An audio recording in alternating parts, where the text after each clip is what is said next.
Welcome everybody. This is Tommy's Outdoors number 4, and my guest today, Kerry cyclist Donnacha Clifford. How you doing, mate? Hi Tommy, how are you? Very well, very well. Thanks for being here with us today. My pleasure, and thanks very much for the invite. You're very welcome. When we were starting that podcast a few months ago, you were like almost the first guy I thought like, yeah, I need to have a Donnacha on to obviously talk about cycling. So we're going to talk about cycling. But before we get to that, you have a book out. Yeah, it's a book on Kerry cycling that's been out since the 20th of March. Awesome. I have a copy right here. Thanks again. A personal signed copy, just for you. Thank you. So yeah, it's 31 routes. It took us about 18 months. It's co-written with a good buddy of mine called David Elton. And so we hope it does well. Yeah, I'm pretty sure. And then tell us, is it available online in bookshops? It's available online through Kerry Cycling, Amazon.com, and in all good bookshops as well. Of course. If they don't have it, it's not a good bookshop. It's not a good bookshop. No, it's not worth visiting. Definitely not. Yeah. That's fantastic. We're going to talk about that book a little bit more later on in a podcast. But first, I just want to start from the question that we always, I'm almost bound to ask. How did it start at cycling and the whole adventure with cycling? It's a big question. Can I take you back to the early 90s to back as far as you a young child? I was born 1983, so about 1995 a local cycling club started, and up until that point I would have played basketball, football, but I wouldn't really have enjoyed them. And I was overweight and asthmatic. Yeah. Okay. So I had two uncles. It's like on the previous episode we had Mike. Actually, I listened to that, and he also said I was overweight. I could relate a lot to Mike. You wouldn't say you were overweight looking at you now. Well, it's still actually a constant struggle, and that's why I keep cycling. It's one of the main reasons I cycle, just to keep my weight down. To be honest, it's a very good way of doing it. So my two uncles cycled, and before I started cycling, I idolised them. I remember sitting on the kitchen counter one day playing with Lego, and my uncle came in and said, "I'm after cycling 25 miles." And I just thought that was absolutely incredible. So as soon as I got the opportunity at the age of 12, my parents said I could join the cycling club. That's when I started, and that's the way it's been ever since. Awesome. And do you have any break? Because what I notice is a lot of people say, cyclists say like, okay, I was cycling as a kid, I had a bike, and then I was like 10-20 years and haven't done anything, and then I kind of started cycling back when I was in my 30s, actually, 40s. Was it for you like all the time? Cycling has been pretty much a constant in my life throughout that time. Now the mileage has varied, but if you look back on all the months of my life, I would have cycled to some degree. There was a time when I had was in college and I had a weekend job. So you can imagine for 4 years the time for cycling was pretty limited. But I would have still got in maybe 2-3 hours per week at that time. I also would have cycled to work if I could. Yeah. So other than kind of the practicalities of life or work stresses or whatever, it hasn't kept me from cycling. Actually, the last few winters I've tended to tail back to cycling a good bit. Just because I find that it suits me better to kind of go with the good weather and the season that's there. Of course. So I just kind of taper it back to do maybe 2 or 3 hours per week, and this time of year now in March, it's ramping up again to something a bit more significant. Yeah. So this is like obviously it's much nicer to cycle when you have a nice bright evenings, especially. Yeah. And this is actually one question that I have for you, because I think one of the part of cycling is actually to be actually being able to cycle, so being healthy, and the weather often is like rain and weather. Do you have any tricks or tips to kind of stay healthy because obviously sometimes you're just getting soaking wet, and before we started that podcast we were talking like, oh, yesterday it was like a terrible day, we just get and I was out in the rain. Actually, I've heard of 100% waterproof clothing. It doesn't exist. Sean Kelly had a saying, how do you know if it's wet enough whether to go training or not? The answer is to go training and then to decide when you come back. But truth be told, there is times when I just don't feel like cycling, when the weather's too bad. Yeah. So in that case, I just go for a walk or a jog or something like that. Yeah. It can be quite hard to cycle in the rain. You have reduced visibility, especially if you're cycling in a group. The glasses get all fogged up, the Yeah. glasses get all rain. So, you know, you kind of have to make a call as So like to how safety safe. issues is safety is a concern. Yeah, in that case. like we went out as part of a group. I'm a member of a cycling club here in Tralee, the Chain Gang. We went out yesterday evening and we had a route planned, and we started to get fierce, heavy thunder showers. So we just said, look, we'll went about 15 kilometers out the road and back again, just to on a safe road. You know, there's no point going on the bad roads. I was remember. Like 2 years ago, I think I was thinking to say, like, you know, like a part of training is to, you know, keep healthy and, you know, not get cold and so on. And then I was on my way back, you know, like a temperature drop. There was like a hailstones or whatever, and then that very day I got like, you know, sick. I was like 2 weeks off of my training. And Yeah, well, you know, for most weather conditions, I've been out through the years. I've been out in thunderstorms. I've been out in icy conditions in which I've fallen off. I was out in lightning storms. So, you know, as I'm getting older, I'm getting a little bit more sensible, I guess. Oh no, yeah, absolutely. That's and have you been racing? Do you have any? Yeah, so from underage, I started racing, but I have to admit, I was never good enough to enjoy racing. It was always an effort. I suppose I would have been a little bit overweight, and I would never have trained to the intensity that I should have to be successful at it. I did win an under 16 race in my local village, which I was very proud of. Wow. And actually there's a funny story behind it, because I got dropped in the race. Yes. And I was started in the handicap group, which meant I was ahead of other people with 3 or 4 more people. I got dropped from that group. The bunch caught us. I managed to stay with the bunch. We passed out the people in front, and then I sprinted for the win. So it's not too many people that can say they got dropped like that and still won a race. Oh, that's a tactic, right? I'm afraid it wasn't a tactic. No, tactic. Well, at least you can say like, it was necessity, and so I kind of didn't race then for a good few years, up until maybe I raced under 16, then I stopped, and I raced again 3 or 4 years ago, just for a period of 1 or 2 years, and I got third in a local race again for the A4 category, but it's probably just fair to say they were kind of flukes. I'm sure just it peaks. wasn't. There's no such thing as fluke. Peaks. There's no such thing as fluke. You know, you work hard for that. I'm pretty Peaks sure. in form. And actually, when I came third in that race a couple of years ago, it's amazing how aggression can play a part, because someone cut me off with about a kilometre before the start, and I very nearly fell off. So I gritted my teeth and I said, I'm sprinting for the line with every single thing I got. And other than that, I think I would have been just happy to freewheel in. Yeah. It's amazing. It's attitude and mood. Yeah, and you know? competitive. Yeah, well, I was passing that guy out, whatever about anything else, but then I realised I passed a few more people out as well. You were kind of had like a tunnel vision to this guy. I gritted my teeth, and my family were on the line, and they said, "My God, the face on me when I was passing, you know, it was I had a very angry look." Yeah. I think that's a common thing also with runners. Like, you know, I remember I read the book about the guy. He was running on the track like 400 meters, and it was he was describing similar situation like yourself. That at the end of that, there was like him and the other guy, and he was up front, and the other guy was chasing him. And as he was chasing him, he kind of knew that the guy is closing distance on him, and he felt like he's getting weaker and weaker and weaker, and that guy was closing in. So he almost knew that, okay, this is it. I'm not gonna win that anymore. This guy gonna catch me. And when the guy was a little bit closer, he kind of turned and looked at the guy that he's closing, and he keep going. And after that, he noticed the guy stopped, you know, he stopped closing the gap.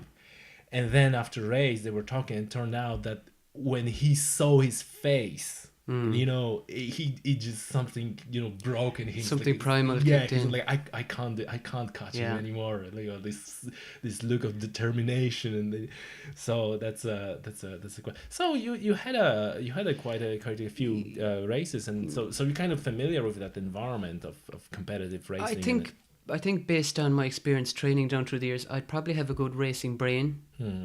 It's fair to say, but I wouldn't do the training or, you know, required to be successful at it the long term. Consistency is always something that I struggle with. Some days I'm in the mood to go for an easy cycle, or maybe some weeks at a time. That's all I'm interested in doing. More times than you'd really be interested in hitting the road hard, and for some reason. Yeah, that's a lot of work and on a schedule and to race competitively, and you need to control your diet and your sleeping pattern and all that. Yeah, you really have to be in the mood for it. Yeah, I know. But there's a lot more aspects to cycling than racing. Oh yeah, of course. But just a few questions around sure. racing. Would you be would you see yourself as a director sportive kind of thing, or manager of the team, or anything like that, kind of be in a racing environment, or is it like completely not interest you to be in this competitive? Because even today I was listening to the podcast about what director sportive does, and it was the guy who was like a former racer. He doesn't really race anymore, but he's enjoying kind of aspect of strategizing. Actually, the responsibilities of a director sportive are huge. I don't think it's something that would necessarily be suited to my skills. And anytime I raced, it was with individual goals. So even though I would have been part of a cycling club or whatever, I mightn't have been training well enough with them to be right. solid unit to have a team goal. It was an individual. You were never the guy who will bury himself for the team. No, and I think if I was up the categories, or if I was a better racer in the A3, A2, A1, it's then when team tactics plays a part. Yeah. That's actually consistent with what I heard, that on lower categories it's like people are cycling for themselves. It's every man for themselves. Yeah, and then like exactly what you said, that on a higher level there's then more tactic plays part, and what races we do have in the year and all that. Okay, so it's more of a leisurely endeavor really to look at the at the moment, definitely. At the moment, what does it mean? Do you have anything in your mind specifically? Well, who knows, maybe next year. I'm part of a club now, and actually there's quite a competitive spirit within the club, so sometimes I think maybe I'll give it a go and go back racing again for a year. Not this year, but who knows. But I could associate with your previous podcast guest largely because he said a lot of it was about headspace when you're cycling and the chance to zone out, and I associate with that very much as well, and that's a huge reason why I go cycling. It's the opportunity to get away from everything, get into nature, get away from distractions, everything, and it's literally meditative. I agreed with him hugely. And this is very much in line with that podcast, which is talked about outdoors and being out there on the fresh air and get the breathing, and exactly this is whether it's a rowing or cycling. When you're out on the road for a number of hours, and people are like, what you thinking about for 5 hours? Well, nothing. Everything and nothing, and everything in between. Yeah, exactly. So I totally understand that. And have you dipped your toes in the other disciplines of cycling? Is it road? Because you mainly road cycling, right? Mainly road cycling. I've cycled once in Ballyhura mountain biking and really loved it. And I'm ashamed to say I haven't been back in about the past 4 years. It's been on the agenda. It just hasn't happened. So that's definitely something on the to-do. We gotta do it, man. Yeah, I really enjoyed it. Yeah, it's kind of like I was in toll in Ballyhura maybe 5 times, maybe 6 times, and it was like a year or 2 years in between. So I think I was never more than 3 times in a year. But yeah, that's a great place, and you have everything. You have a mountain, and you have a small trees and big trees and dark. Woods and all that. But I actually enjoyed the change of scenery from road cycling, the discipline of trying to stay vertical on challenging parts of it, and technical pieces, and I enjoyed that for a change, because the road, if you focus on it too much, can be monotonous sometimes in terms of skills, because you sit in a bike and you pedal, and there's lots of people with tight hamstrings and maybe weak cores and stuff, because they're mostly working from the upper body down, with the exception of a bit of cardiovascular work, so I think it's healthy to mix it up too. Yeah, absolutely. And have you tried any other disciplines like a cyclocross or anything like that? No, I haven't. I don't think the facilities are there for that down in Kerry. I'm not sure of any cyclocross activity. I know there's a lot of it up in Leinster and Dublin in particular. Oh, really? think so. Okay. Over the I winter, didn't know. over the winter, yeah. I think the cyclocross season is mostly winter, right? Yeah. It's something I'd love to try, but I don't. To be honest, I don't. I just. It looks to me like you're falling off the bike constantly. it's part of the fun. But it's all in fields and mud, so I know. That's interesting because really, I started cycling from mountain biking. And that was where I started. And actually, as a kid, I was doing mostly mountain biking. And then because of the martial arts and all that, I had a surgery of the knee. And then my doctor said, like, cycling is a really good rehab for you. So I obviously I didn't want to go back straight to mountain biking because when you're negotiating terrain and all the obstacles, you're actually hitting your knee. So there was a knee surgery. So the whole idea was to kind of rehab and do this gentle move like you have on a bike. So I put a slick tires on my mountain bike and I started doing that. And I said, like, damn, it's so much more accessible. So for me, starting with road cycling was about accessibility, because for a mountain bike, in reality, in most cases, for most people, you have to put the bike on the car, drive somewhere when you have a trail, and then you do this, you rip it, and you go back and so on. While with the road cycling, just come back from work and your bike is there waiting for you. leave the house and go. Yeah. So it was so much more accessible. So I get to that, and then I suppose that meditative, if that's the word, nature of cycling is just fantastic, because it kind of resets your brain, and I suppose a lot of people can identify with that. When you're coming back from the office, you're kind of your body is bored, I suppose is the word, while your brain is like, oh my god, what's going on? And then it's kind of, you're doing the opposite. You're gonna kind of tire your body and get your brain settled. And Big time. I think I came across some article recently online where office-based staff are doing all these crazy events now, all these Tough Mudders and all these type of things, Yeah. I think it's just something to think about when you're at work. Yeah, I know. This events, they kind of like spraying water to do mud, so people can kind of get into that, and that's funny. Listen, you touch on something that I really want to ask you about, and that is element of health and fitness. And you mentioned weak core, that kind of might be an issue when you're cycling and so on. So kind of similar, like on my previous podcast, I kind of was talking about how running is really not a good idea when you want to lose body fat.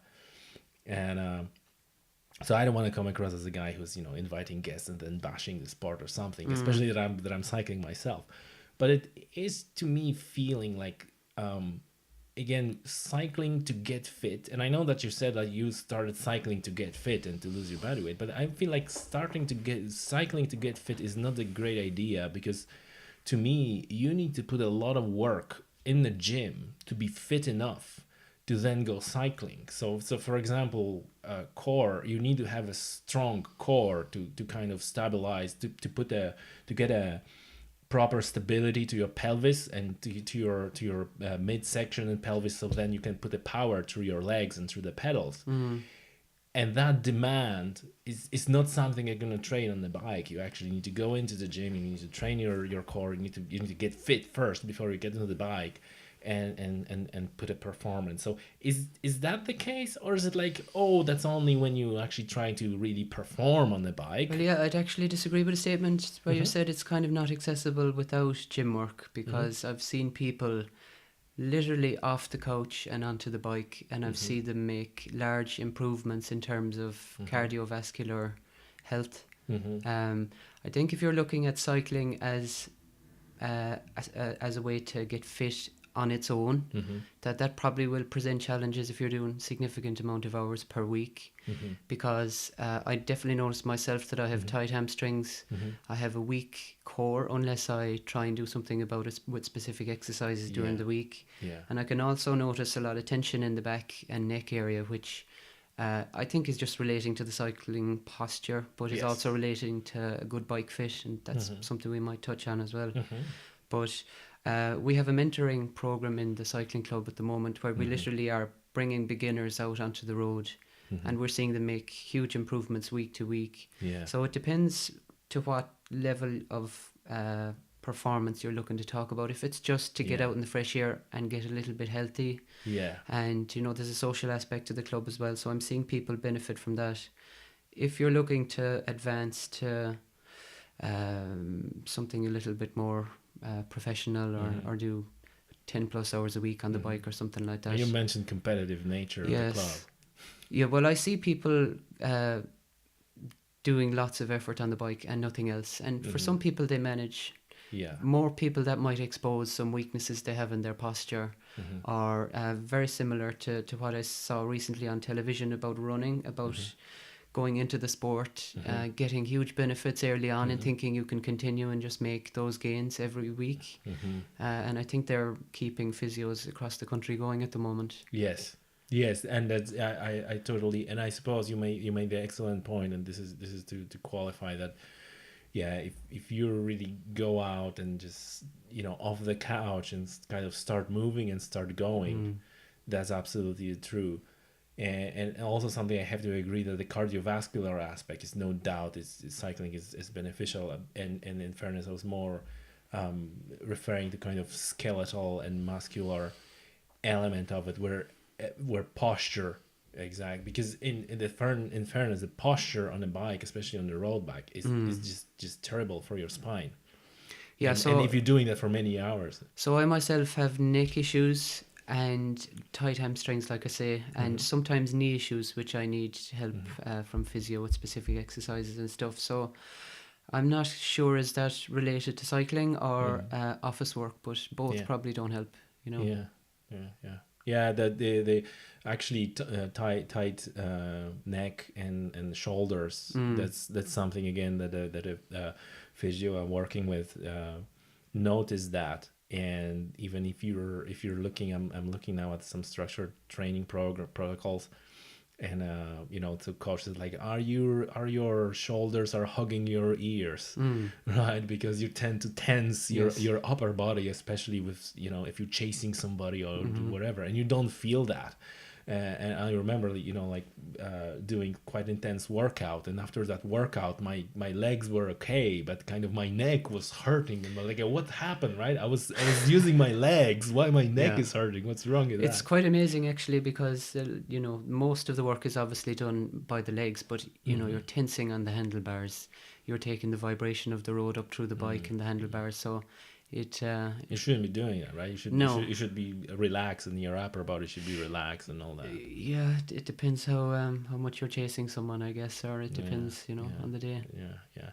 You mentioned that we're gonna touch on the bike fit, so I think it's a good moment to just go into the bike fit and how important that is. Well, I think if you're starting out cycling, and if you buy a bike from the shop and you take it out on the road, if you're doing half an hour, you might feel that you're fine. It's when you go into the longer spins that you'll notice the niggles. I used to always notice myself years ago that when I do the longer spins, like we were talking about, my neck, my shoulders, everything would just be completely tense. So in the cycling club I'm with at the moment, we give advice on bike fit, and there's also certain outlets in the county, and I'm sure nationwide, that would offer bike fits as well. A lot of bike shops would do it, but there's also specialist outfits. Yeah. So you have different things to consider. You have 3 contact points on the bike: your feet, your backside, and your hands. So you need to make sure they're in relevant proportionality, so that you're relatively comfortable. Yeah. And not stretching or straining any limb. Yeah, that's super important. I suppose again your point that depending how much you're doing cycling, because repetitive nature and prolonged nature, you can really screw yourself over if you're doing something, if your knees are out of alignment or something is happening. And everybody's unique. So if you look at 2 people cycling on the bike beside each other, one person might be completely satisfied with a kind of a bent over posture down on the drops. I myself prefer a more relaxed geometry, something a little bit more upright. It just seems to suit me better. So just be careful on who you're taking advice from. Yes, absolutely. And I suppose that's the message. People get the proper bike fit from people who knows what they're doing, because like you mentioned, sometimes the bike shops, they try to do the good job, but this is kind of like, oh yeah, they go by some textbook rules, and they're not really suitable for all the people. And I think I went through at least 2 bike fits, and one of them was kind of thing that takes your measurement of your limbs, and you say like, okay, do I want to have this bike for racing or leisure or whatever, or something in between, and they put it in a computer program, and it crunches the numbers, and it goes like, okay, your stem should be this length, and your saddle should be this far from your handlebars, and so on and so on. So I got that done, and it was like, yeah, okay, there was, yeah, okay. And then I went for another bike fit shop, and that was like 1.5-hour session when I actually seen how it should be done, when they put all the markers on your body, and put these laser things that are pointing at professional setup. Yes, and then you cycling, and then film how you're cycling, and then showing you like, look how your knee is tracking, a little bit this and here and there and so on, and then they adjust and film you again, and then adjust and film you again. It's like, okay, this is it. And I suppose another element is like, this is something I need to do really, every year or every 2 years, because they're gonna do certain setup of your bike, and then you kind of get used to that position, and then if you're after performance, you can go lower on the handlebars and so on. So that's constantly changing.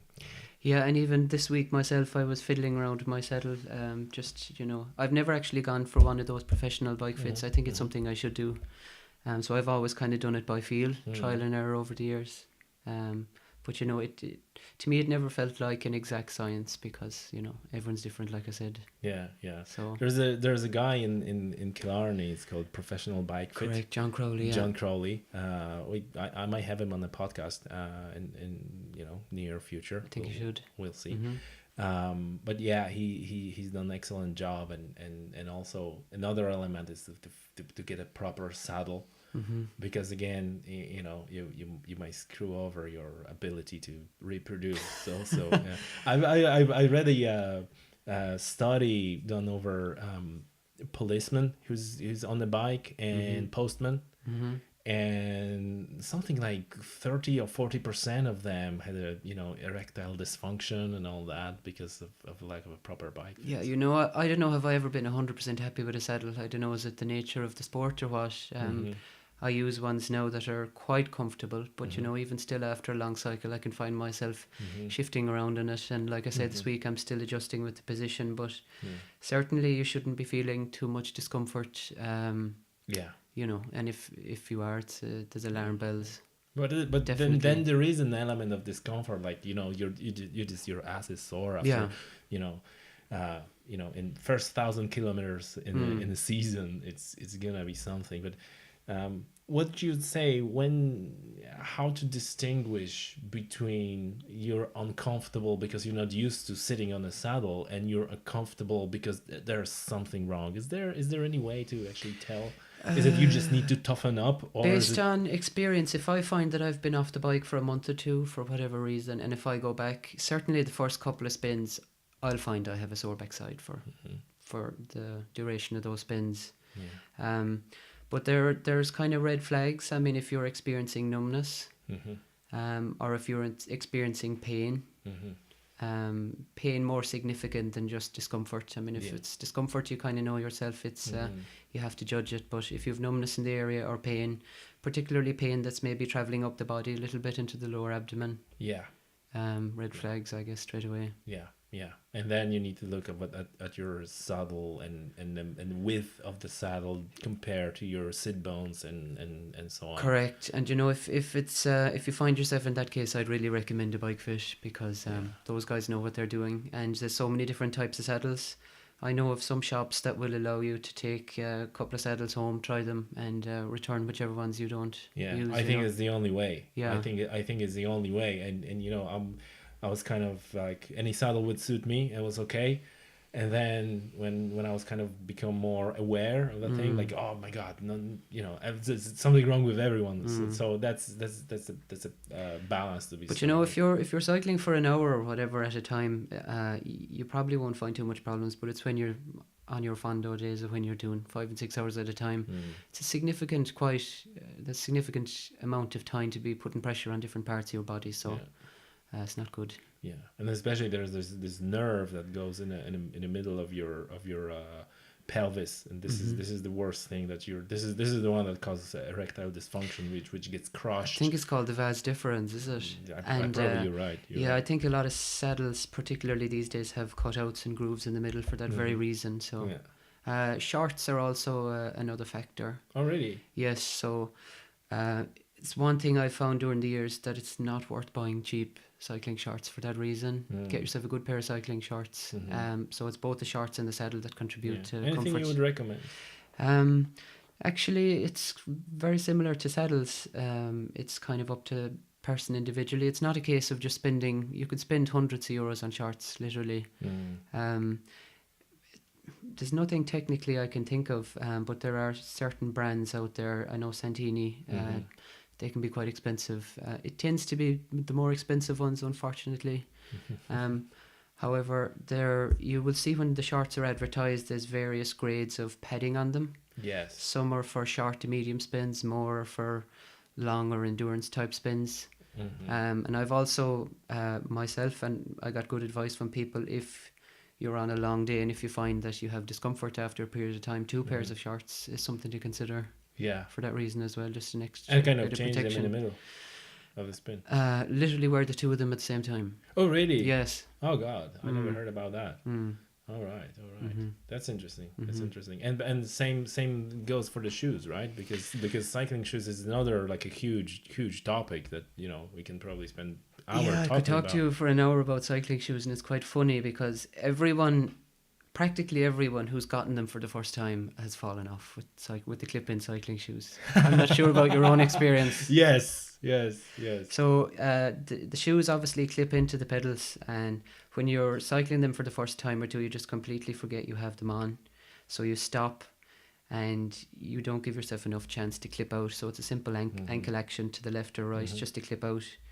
So you go straight over. But I think you learn once.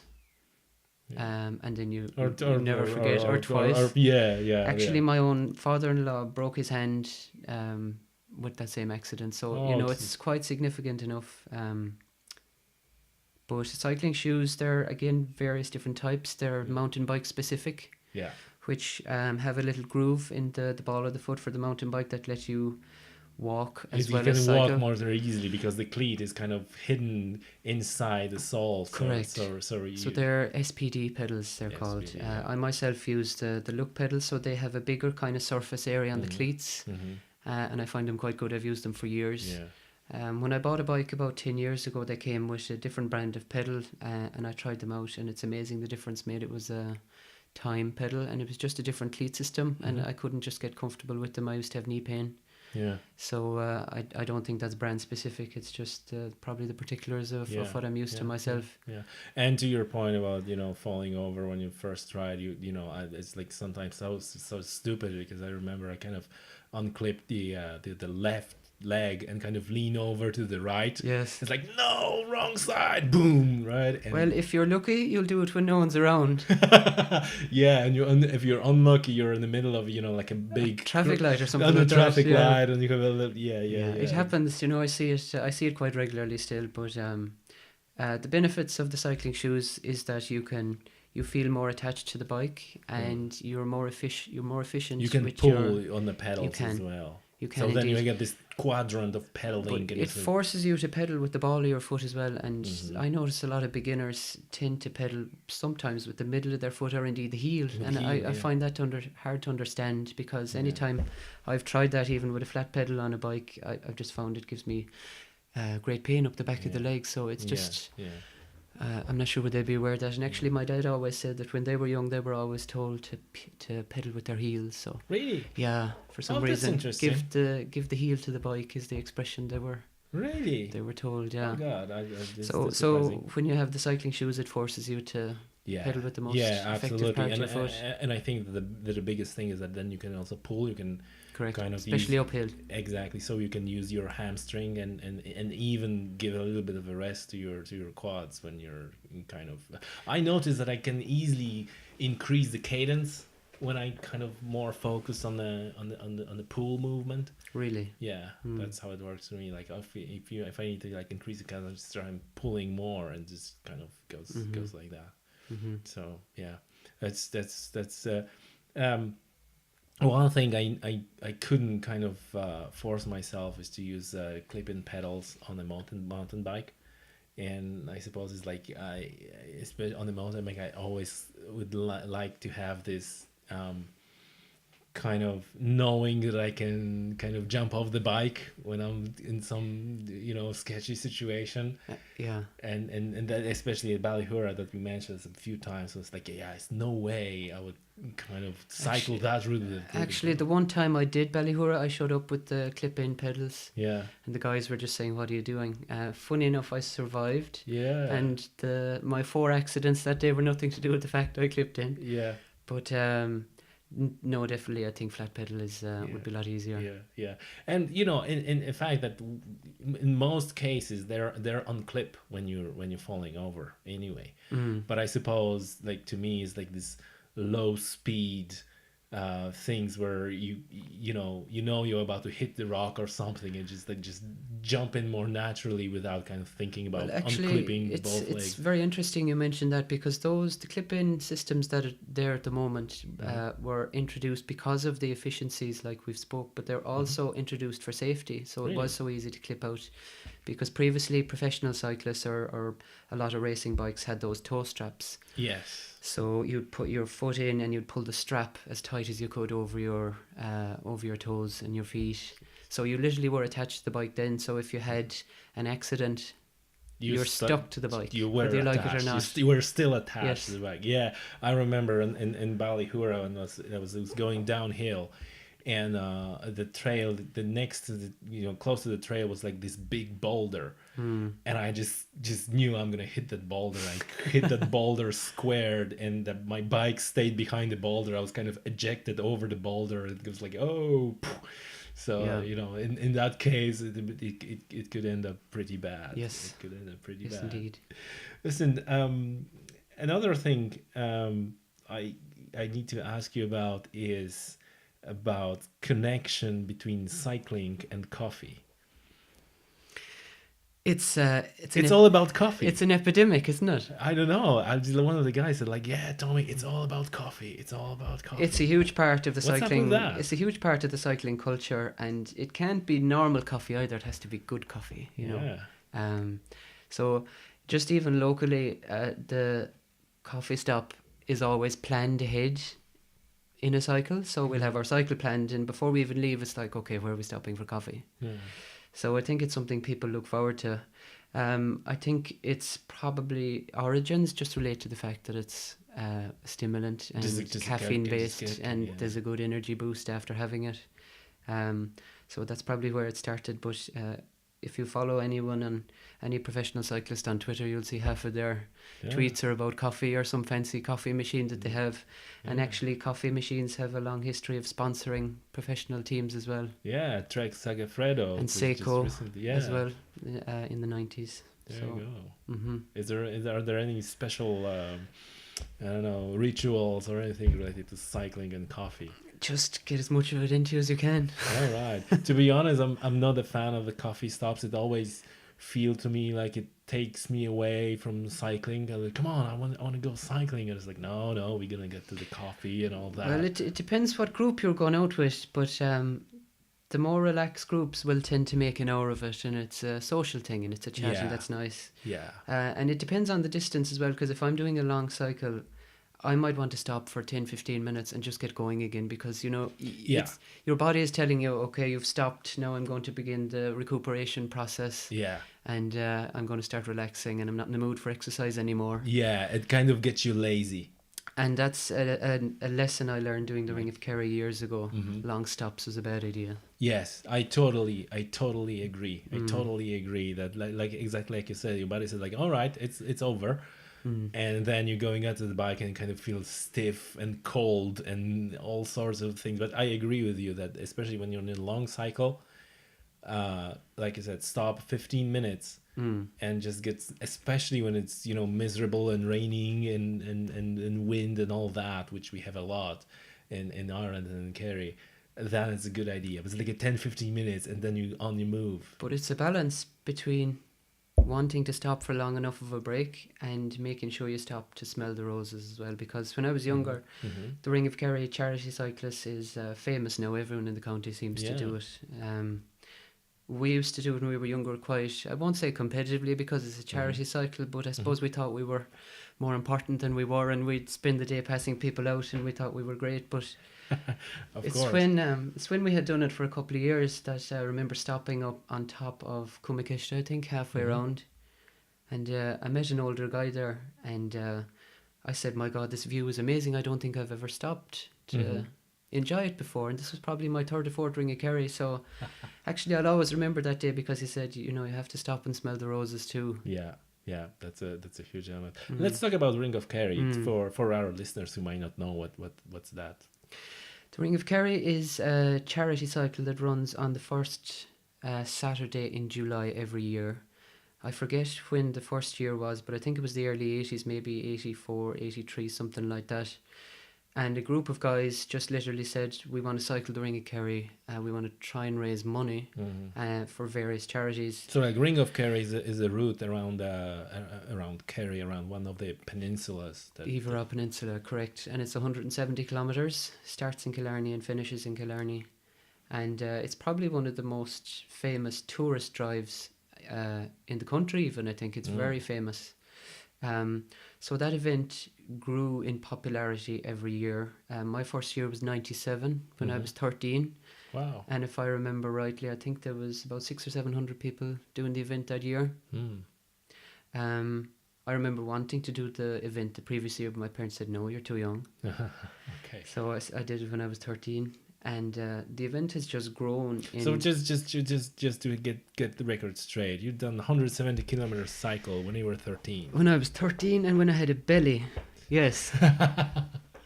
Awesome. Yeah. Awesome. So, you know, I'm not a naturally fit person at all. It was always an effort and always a struggle. But actually cycling is probably the one thing for me that's kind of felt easy. And, you know, it's still hard, obviously, when you go out training and sometimes you're not in the mood and you make yourself go. But it's the one thing that keeps me fit, other than a bit of probably hiking or a bit of yoga or stretching in the off season. Yeah. But sorry, we're digressing back to the Ring of Kerry. I don't know, feel free to, you know. It's all about that, so, you know. So it's grown in popularity every year, and it's amazing because people who don't cycle do this event. Yeah. And you know yourself talking at work around the office. People start talking about the Ring of Kerry from February on. Have you started training? Absolutely. Are you doing it? It's a huge thing. It's a huge thing. Even if you're cycling and it comes like May something and you're cycling and you stop for like coffee stop or something, the first question is, are you doing Ring of Kerry this year? So it's quite a significant undertaking by people who organise it, and I think it's huge for economy, I think, as well. It is, yeah. I think there's 10,000 people. That's the allocation for this year. I'm not too sure if they reached that in terms of sign on. I mean, they will. They probably will, yeah. Do they not like become victims of their own success? Because I think that a lot of people are kind of not happy, especially in the recent years, because it was like this thing that many people were traditionally doing every year. This time of a year, we're doing and then all of a sudden it becomes increasingly difficult to even get a place because they had to limit the number of places available because of the safety issues. So they can accommodate only so many cyclists, and then they started doing a lottery and prepay to get even place in the lottery, and then all the issues that came with, you know, websites that were going down under the load because so many people were trying. Yeah. And so do you feel like they reached like a critical mass and right now it's kind of working against them because a lot of people who are like showing up for years, they kind of like, all right, you know, we were doing that for 10 or whatever years, and now we have to kind of go in the lottery, and it's not guaranteed that you Actually, can do I think they have reached their critical mass, and probably 3 years ago. agree. I think it was upwards of 11, 12,000 at that stage. So they're definitely victims of their own success, but I don't think they would complain about that. No. So they were the premier event on the Irish cycling leisure calendar for years. That's no doubt.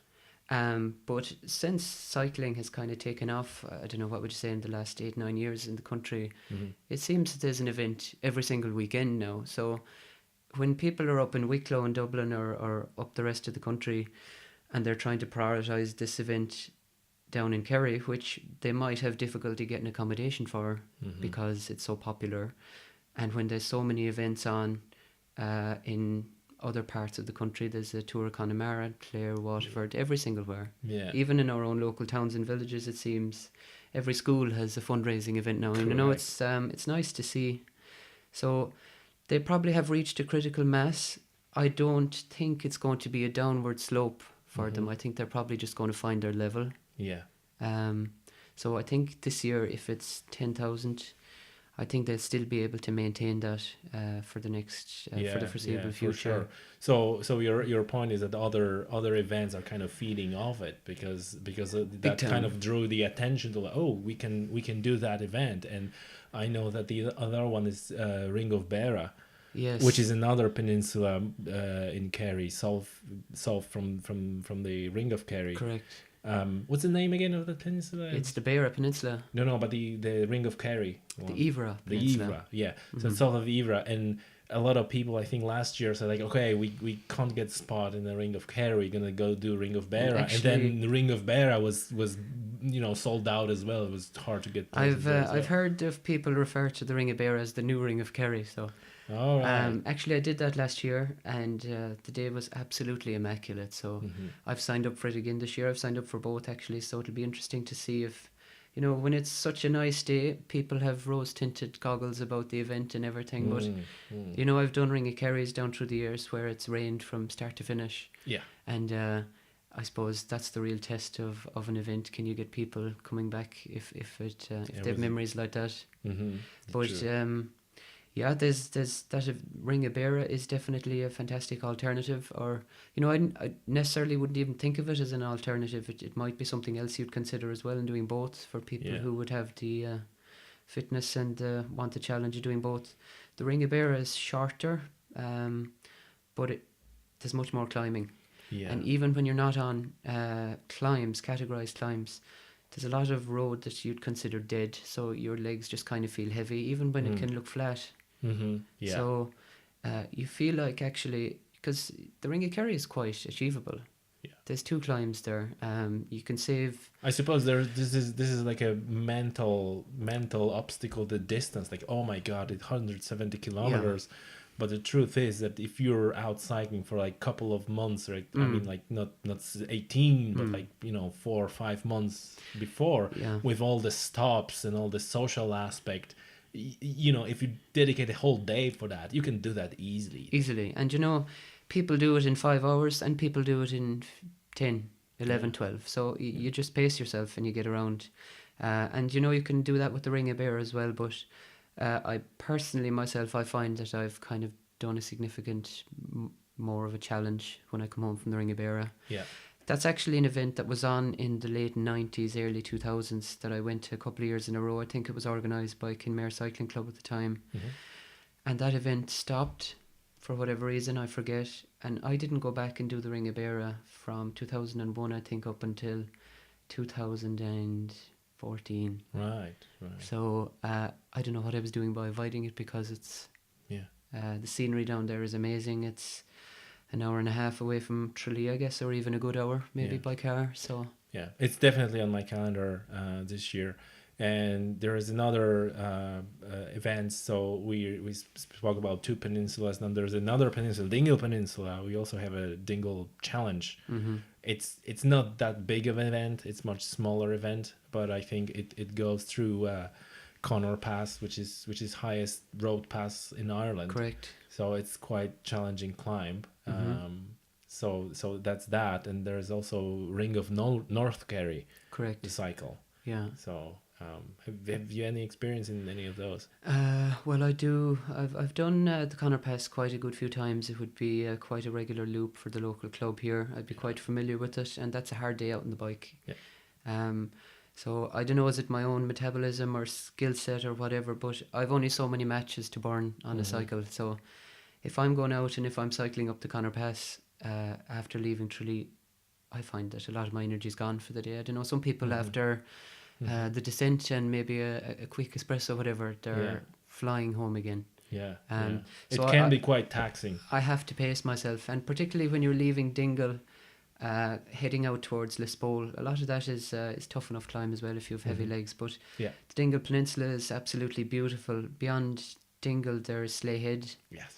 And even if you just drive to Dingle and cycle around the 50 kilometres of Slayhead, it's remarkable. Yes, it's amazing. So Dingle is like a single point because you have a mountains on the north, I think. So when you want to do the whole Dingle Peninsula, you kind of need to do kind of like a figure of 8 and cross Dingle twice, because it's the only place you can go when you try to loop the peninsula and then loop around the Slayhead, which is like a tip of the peninsula. But for a 50 kilometre cycle in all of Ireland, I don't think there's any better value for money than Slayhead. I haven't found it yet for a 50k spin. That's true. So this is nice segue now, because we spoke about quite a few routes on cycling routes in Kerry, Ring of Kerry and Ring of Kerry and Dingle Peninsula and so on. And it just happens, like we mentioned at the beginning, that you have a book about the cycling routes in Kerry. So tell us a little bit about the idea about the book and what our listeners can expect when they're going to purchase the book. Actually, the idea of the book is something that's been inside my head for a long time. I guess when I go cycling, when I've gone cycling down through the years, I've always had a little bit of adventure and exploration in mind. You know, when you go out with a cycling club, oftentimes they pick 4 or 5 routes, and it seems to be those 4 or 5 routes for the year. So I can, anytime I go cycling, I purposefully try and plan out a route that's a little bit different if I can. I personally love the mountains and any opportunity for a climb. Yeah. And I think any cycle without a good climb in it is it's hard to come home from. Oh yeah. It's cheating. It's like cheating, right? Correct. So actually, we started a website, I think back in 2009. Well, I started it myself, called kerrycycling.com, and I just started putting up a few routes there, places I like going, with kind of minimum detail and just a map and some elevation profile, things like that. Yep. It was more a hobby at the time. I wasn't really thinking about it too much. And I think there about 2 years ago, a good buddy of mine in the chain gang, David Elton, came on board to help me with that website, and the two of us are operating it now. We actually got approached by a publisher then in, I think it was September of 2015, and they're Collins Press in Cork. And they have a fantastic series of walking guides, which are very popular for people interested in hiking and walking. And they were looking to develop a series of cycling guides. Yeah. And they were looking for authors to do a book in Kerry. Okay. So it didn't take much convincing on our part, really. We were very happy to do it, and we thought we had the knowledge and experience to share it with the public, and thought it would be a good project. So the book is out since the 20th of March. It has 31 routes in it, each route illustrated with maps, gradients, statistics, photos, and it's and also a guide in terms of directions and things like that. But each route is kind of told in a story format as well, so it's not just fact-based. Yes, you know. So in other words, it's like a proper book rather than like, okay, here's the route. It's not a collection of Strava segments. No, and which it's not exactly, each route isn't a sales pitch, but it's why would you want to do this route, and we want to try and convince people that they should think about doing this route. So all in all, the book covers 2,500 kilometres of road in Kerry, which is quite a lot. And, we had that cycled a lot between myself and Dave down through the years. But we actually said when we were starting the book, let's do them all again. Let's start from scratch. Let's plan out these 31 routes and let's cycle them. And let's cycle them with fresh eyes. And let's cycle them as if we're cycling them for the first time. And what's nice about them, where's a nice place to stop, where's a nice place to take photos, things like that. Awesome. So we have a good geographical spread in the county, and we've tried to take in the most, from what we consider the most famous areas. But there's also a few hidden gems in there. So there's areas that I would have discovered myself that no one would have necessarily told me about. I know you'd be familiar with the climb at Bohernaclough, Tommy, and Auniscall Lake and places like that, which necessarily wouldn't be on a typical cycling agenda, I guess. Yeah. But they're places that I found very special. So there's a mix of the most popular routes and maybe hidden gems, like I said. And we also take in some of the most famous climbs in the county, climbs like the Conor Pass, Bealach Bima, Bealach Sheen, Mall's Gap and Cumann-Aspig. And the last 3 routes in the book as well, we covered the 3 days of the Wild Atlantic Way, starting in Tarbert and ending in Ardgroom. Oh, wow. So for 28 of the routes, there you start and finish in the same place. But the last 3 routes are obviously point to point to cover the entire length of the Wild Atlantic Way. I think it's over 400 kilometres of Awesome. Wild Atlantic Way in Kerry. Yeah. And for our listeners, I'm just looking at the book. There is a ton of absolutely fabulous photos. There are maps, elementary profiles, like you mentioned. So you have everything you would like to know about the route from the kind of cycling geeky point of view. Correct. What's the grade, what's the distance, what's the time, and all that thing. But there's also a lot of like you said, story and text and descriptions of what's happening, and you can know what to expect.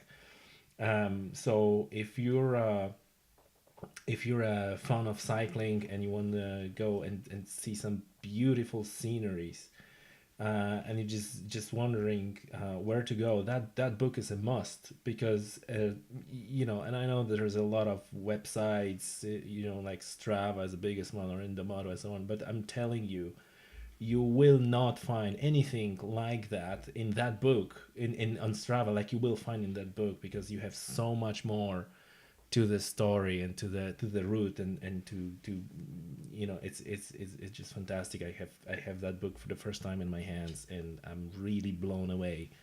I'm glad you like it. I like it. I can tell you right now that this book will look pretty used after this season. I hope so. It makes me want to jump on my bike right now. Well, I think it covers a lot of distance as well. I think the shortest spin we have is 38 kilometre cycle, actually around close to where we are now, around Tralee and Feenet and Banna Beach, and the longest we have is the aforementioned Ring of Kerry, which is 170 kilometres, so everything in between to suit all abilities. Yes. So we're pretty proud of it now, I have to say. You guys have something to be really proud of. Like I said, readers will find like a quick guide how to use the book and some safety tips, and everything in between that you need about that. So that's a really great piece of work. And also a lot of that you mentioned is there your website, kerrycycling.com, correct? Yes. So obviously we're encouraging everybody just to go to the website and look at the website and see what guys you have there. I remember I found that website some time ago. I was like, oh, this is Donnachas website. Yeah. I didn't know. So it was more of a pet project at the start. Like I said, I like exploring, going different places. So I just set it up, not necessarily on a whim, but I just said where it would go. I think it's fair to say that the website has been neglected for the past 12 months as we've been putting everything into the book. So you've been busy. We've been very busy, but we'll be working on it continuously over the foreseeable future to include even more routes, news from the Kerry cycling scene, events. That's awesome. Yeah. You have a event going on in a bookshop next week. Correct. So the book is available at the moment for sale, but we're having our official launch on Friday the 7th of April at 6 p.m. in O'Mahony's bookshop in Castle Street, Tralee. So everybody's welcome. And I hope to see everyone there. Absolutely, guys, get your stuff in there and go and see it. Listen, what's your favorite route in that book? Just, I have Actually, to ask I predicted that question would yeah, come, and I've been that's pretty thinking about predictable it. question, right? We starting with how it all started, and then finally, But not to be smart, but I was thinking to myself, it's like asking me which of my fingers is my favorite. As if I had to lose one. If someone asked me that, it depends on mood, but I have to say there's something extremely special about the Gap of Dunloe, and Black Valley. Yeah. So it feels like it's very remote, even though technically it's not. You're never more than 20 kilometers away from air quotes civilization, but you're in a place with very little traffic, incredible scenery, excellent places to have coffee stops, and a beautiful descent at the finish back into Killarney overlooking the lakes. Hey, it's incredible. There's nothing like a good descent. Have you done the Gap of Dunloe? Yes, I did. Yeah, yes, I did. It's incredible. Yes.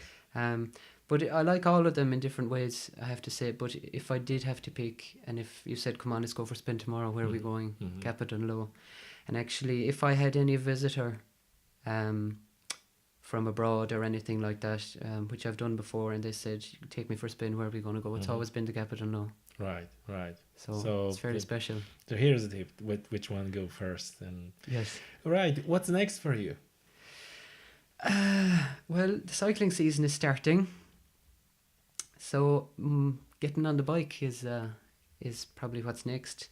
Like I said before, I want to put a bit of effort into our website as well. I think it just needs a little bit of work, and just to promote cycling in the county as much as I can, because I think it's a beautiful place for cycling. People give out about quality roads and stuff a lot, but actually This is just part of a challenge. It's part of it, and I don't mind it at all. And it's interesting. I'm cycling with people sometimes that have very expensive bikes, and they're nearly so expensive that they're afraid to take them out. They don't want them to get dirty if it's raining, and they don't want to ride over a bit of rough terrain. So you have to treat yourself to a good bike, I would say, and why not? But make sure it's at a standard where you're happy. That's taking it out over the roads, and if a road is a bit rough, relax your arms a little bit on the handlebars and sit back and just take it for what it's worth. That's absolutely the huge point, and I have a two separate observations on that. First of all, when I was choosing the bike, I tried to get a good bike. And then my friends were like, don't get that, you don't want to get it, dirty and wet and so on. And my thinking always was like, I want to get a good bike so it can endure and withstand and work in bad conditions. Yes. That's why you want a better bike. Yes.